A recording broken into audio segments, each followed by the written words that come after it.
Depois de um bom tempo, chegou o momento de gravar as aulas que faltaram. Aula de trauma pediátrico, trauma geriátrico, trauma na gestante e queimados. Entretanto, a gravação vai ser por demanda, ou como diríamos em inglês, on demand. Vai depender da quantidade de solicitações e compartilhamentos que vocês fizerem. Eu quero, antes de iniciar essa aula de trauma pediátrico, agradecer o incrível carinho que tenho recebido por todo o Brasil nas turmas do ATLS, em que eu vou, em que sou convidado e muitas vezes chego lá nas turmas e já sou conhecido. Isso é sinal de que as minhas aulas foram assistidas e muito frequentemente as pessoas têm elogiado. Eu fico feliz por ter ajudado vocês, que muitas vezes não têm tempo de ler o livro completamente, mas obtiveram êxito no sentido de concluir o curso. E com essas aulas que eu apresentei até agora, 8, e agora é a 9ª, eu consegui ajudar alguns de vocês. Vou falar sobre trauma pediátrico. Como os adultos acham que é o trauma pediátrico? Grande parte deles acredita nisto que você vê nessa foto, que crianças são adultos menores. E eu quero dizer para você que não. Quando você for atender crianças, também idosos, também gestantes, as prioridades não mudarão, serão ABCDE, então eu já antecipo. Entretanto, você deve obedecer algumas nuances. Criança não é um adulto pequeno. A causa mais comum de morte é o trauma na criança e de incapacidade. Entre 10% e 15% das internações pediátricas ocorrem por trauma. E as prioridades, como já falei, não se alteram, são A, B, C, D, E, então via aérea, controle da coluna cervical, B de breath, respiração, C de circulação e controle da hemorragia, D de disability, que é escala de Glasgow e resposta pupilar, e o E de exposição e controle da hipotermia. Isso significa exame primário. Você só vai fazer exame secundário quando você dispuser de tempo e quando isso não retardar o atendimento no sentido de poupar a vida do paciente, nesse caso aqui de uma criança. Se você for, por exemplo, adiar uma transferência necessária com uma tomografia, essa tomografia seria no exame secundário e não estaria indicada caso vá retardar a transferência e, consequentemente, o tratamento definitivo da lesão. Então, existem importantes diferenças na criança comparando-a ao adulto. Vamos falar de estatísticas. O trauma contuso é o mais frequente na criança. Não é o trauma penetrante, que acontece mais frequentemente no adulto. Acidentes por veículos, bicicletas e quedas são os mais frequentes. Eu gostaria que você fizesse um exercício mental agora, que é muito importante. Eu tenho 1,86 m e queria que você imaginasse que eu vou transitando em uma rua e eu sou atropelado por um carro, por exemplo, um carro esportivo, que vai ficar ali na altura mais ou menos do meu joelho ou da minha coxa. Quais tipos de trauma você imagina que eu apresentarei? Imagina que esse carro vem a 60 km por hora. Tenta imaginar essa cena de fato.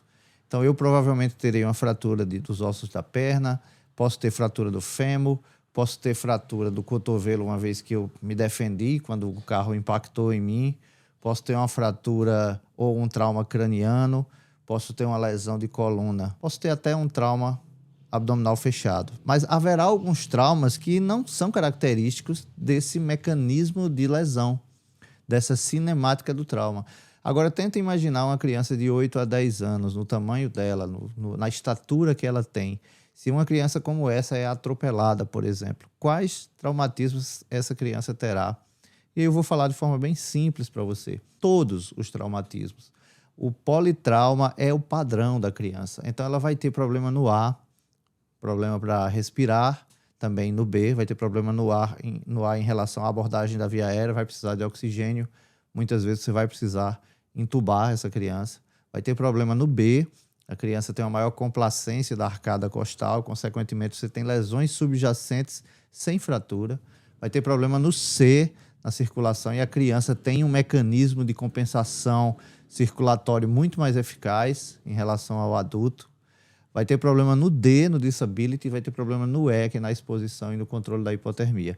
Então, o que eu quero dizer para você, Num adulto com determinado traumatismo, comparando a uma criança, você vai ter menos lesões do que numa criança. O politraumatismo é a regra na criança. É a regra, e não vacile. Sempre pense adiante, sempre pense no que pode ocorrer e você vai se deparar com surpresas. Você vai diagnosticar muitos traumatismos que você sequer imaginava. Você vai ter problema principalmente no A e principalmente no B. O que faz uma criança falecer, na maioria das vezes, é o problema no A e problema no B. Franklin, você está dizendo que no C você não vai ter problemas fatais? Não, eu não estou dizendo isso. Se você vir um cirurgião pediátrico, por exemplo, abordando uma hemorragia intraabdominal, você vai ficar em pânico. Eu já vi, eu sou cirurgião geral também, e já vi trocar volemia com explosão de baço e não operar e a criança sair. Sair bem. Eu não me atrevo a me meter em condutas da cirurgia pediátrica, principalmente em abdômenes hemorrágicos. Eles sabem como fazer. Os cirurgiões pediátricos sabem muito bem como conduzir isso. Entretanto, no A e no B, na via aérea e na respiração e ventilação, você pode ter problemas fatais. E quem vai atender essa criança é você, que vai estar ou na unidade básica de saúde e vão chamar você, ou você vai estar na unidade de pronto atendimento, ou você vai estar no SAMU, que será no resgate. Você vai atender e de repente tem uma criança lá. Todo cuidado é pouco em relação à via aérea, em relação ao B, em relação à ventilação e respiração dessa criança, porque é isso que faz você perder o paciente. Você pode perder ali a criança no A ou no B. Uma vez que você resolveu o A e o B, você vai, obviamente, fazer o atendimento do C, mas provavelmente essa criança, grave como está, vai chegar ao hospital que você está mobilizando, que você está transferindo para o tratamento definitivo. Cuidado com o A e cuidado com o B. Então, eu vou falar aqui das nuances. A lesão axonal difusa, o edema cerebral são mais frequentes na criança do que nas outras faixas etárias. Então, é aquela queda do nível de consciência de uma criança de 8 a 10 anos, por exemplo, que tinha um certo grau de consciência e de repente caiu. Por quê? Porque você teve um edema cerebral, ou você teve uma LAD, uma lesão axonal difusa, hipotermia ocorre rapidamente. Isso aí já é lá no E, porém você, na hora que você expuser a criança na sua avaliação primária, você deve se preocupar com isso. E eu me preocupo com isso na hora que vou atender. Eu vou pedir para desligar o ar-condicionado quando eu for atender a criança. Na hora que eu for infundir solução cristalóide, eu vou infundir aquecida a 39 graus Celsius. Quaisquer pequenas coisas que você fizer no somatório vão valer a pena no salvamento de vida daquela criança, daquele paciente pediátrico. No crânio e no cérebro, o crânio oferece menos proteção ao cérebro no primeiro ano de vida. As fontanelas estão abertas. Então você pode ter, no caso de um trauma craniano, uma lesão cerebral direta, uma vez que as fontanelas estão abertas. O que você tem ali abaixo é dura mater, seios venosos formados pela dura mater e cérebro. Então você pode ter lesão direta, porque a proteção do crânio não é como na do adulto. O cérebro dobra de tamanho aos 6 meses e atinge 80% do tamanho adulto aos 2 anos de vida. Por isso que a criança tem um cabeção. Isso vai implicar diretamente na nossa abordagem da via aérea, nossa abordagem do ar. O cabeção que a criança tem coloca a criança numa posição que é chamada de cheirar, que é mais ou menos essa posição aqui. Isso pode trazer problemas quando você tem queda do nível de consciência. Se a criança não respira normalmente, pois caiu o seu nível de consciência, você vai ter hipóxia. Eu acabei de falar. O que faz uma criança, o que faz um paciente pediátrico politraumatizado falecer, na maioria das vezes, é o A ou o B. É o problema de oxigenação e hipóxia. Na coluna cervical, você tem uma subluxação fisiológica entre C2 e C3. Aí como é que eu sei que é fisiológica e não é patológica? Você repete o exame de radiografia, repete em outra postura. Se for a fisiológica, desaparece. Se for uma luxação de C2 e C3, se for uma luxação e não uma pseudo, você vai ter a permanência da imagem. E as cartilagens de crescimento podem simular fraturas. Nas vias aéreas, você tem diferenças anatômicas em relação ao trauma. Existe uma desproporção do crânio e a face, eu já falei isso. O queixo é pequeno, a língua é enorme, e essa língua pode obstruir a via aérea. Você tem uma orofaringe em funil, que vai funilando até chegar na região da glote. Por esse motivo, aqui o queixo é retrognata na criança, o queixo é menor, você vai ter, na utilização de materiais para intubação orotraqueal, os laringoscópios de lâmina reta. Por esse motivo que são de lâmina reta. Os tubos podem ser com ou sem CAF. Quanto menor a criança, maior a chance do tubo ser sem CAF, porque o anel cricoide ele dá sustentação à árvore traqueobrônquica. Então, as vias aéreas são menores, mais estreitas. Já falei do anel cricoide.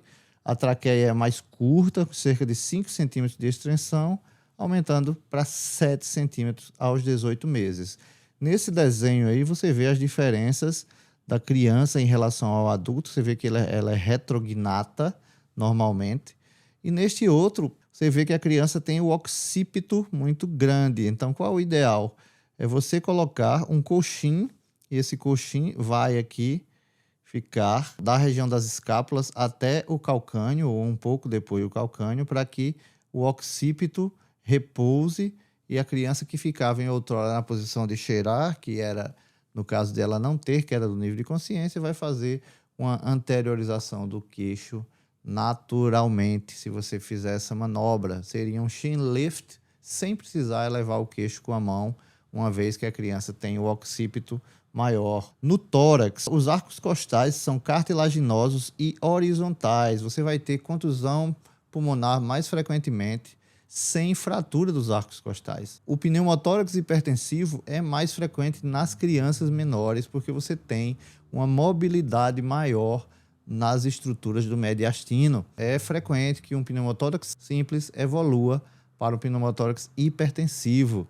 E aí o que você deve fazer? No simples você vai drenar. Se essa criança estiver sob ventilação mecânica, você tem que drenar esse tórax, porque a chance de evoluir para um pneumotórax hipertensivo é muito maior. Os músculos intercostais são imaturos, ela vai entrar em falência respiratória rapidamente e o volume corrente depende muito do diafragma. E esse diafragma pode entrar em falência. Você tem uma maior complacência da parede torácica, então ela vai suportar mais os traumatismos. Entretanto, as estruturas que estão por detrás da parede torácica, do arcabouço costal, vão sofrer contusão pulmonar, contusão miocárdica. O consumo de O2 na criança é 2 a 3 vezes maior do que no adulto, então você deve ofertar O2. E eu falei lá na aula de via aérea, ofertar O2 não significa necessariamente um cateter nasal. Você tem que ofertar oxigênio da forma correta. Se o paciente não tem drive respiratório, nesse caso você vai precisar entubar.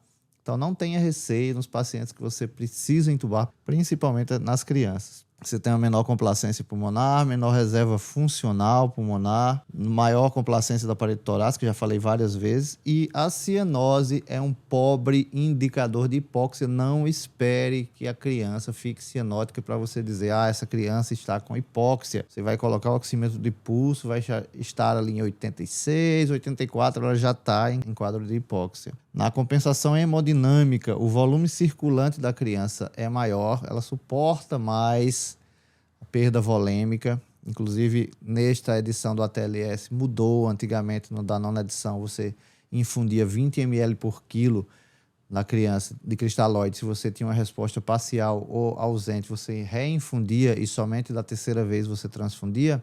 Agora, não. Você infunde primeiro volume de 20 ml por quilo e depois, se houve resposta parcial ou ausente, você já vai infundir, além dos cristalóides, hemoconcentrados, talvez, dependendo do quadro clínico, na proporção 1:1:1, concentrado de hemácia, plaquetas e plasma fresco. Provavelmente você, no seu hospital, não terá plaquetas disponíveis.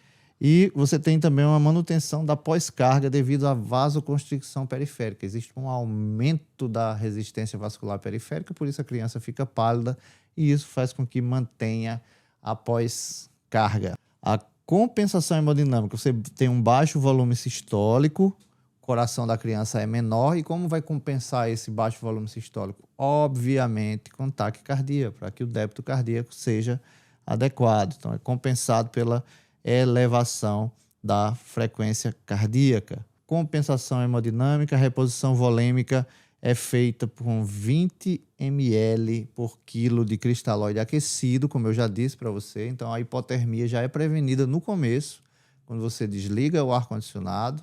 Depois, quando você chega no C, você já vai infundir cristalóide aquecido, nesse volume aí, 20 ml por quilo. E caso a resposta seja parcial ou ausente, você já vai infundir hemoderivados, concentrado de hemácia, plasma fresco e plaquetas que provavelmente você não vai ter no seu serviço. Franklin, eu não consegui nenhum acesso. Eu sei fazer um acesso profundo na criança, mas eu não consegui. Como eu faço? Use o acesso intraósseo.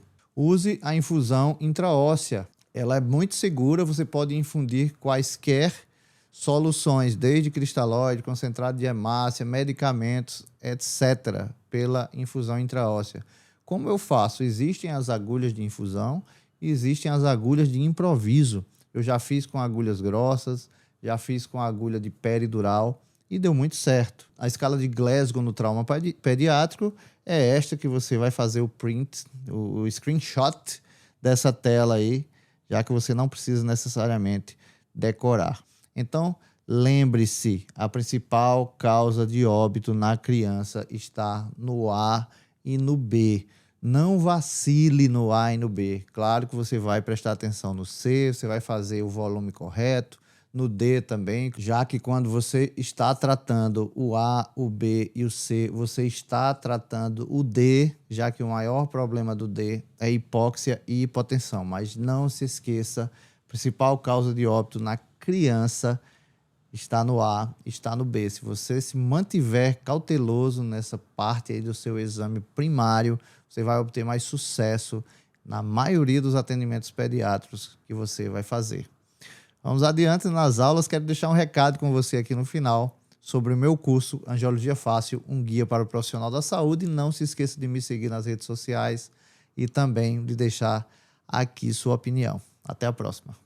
Olá, meu nome é Franklin Andrade, eu sou médico, cirurgião geral e cirurgião vascular. Você que é estudante de medicina ou de enfermagem, você que é profissional atuante nessas áreas, tem um recado importantíssimo. Durante toda a vida universitária, durante sua faculdade, você teve acesso a esses assuntos na disciplina ou módulo que chamaram angiologia ou cirurgia vascular.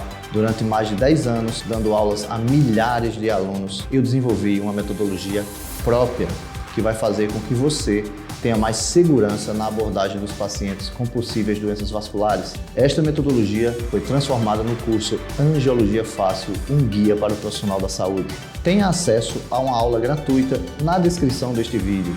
Nesta aula, você vai aprender diferenças entre doenças arteriais e doenças venosas. Aguardo você lá.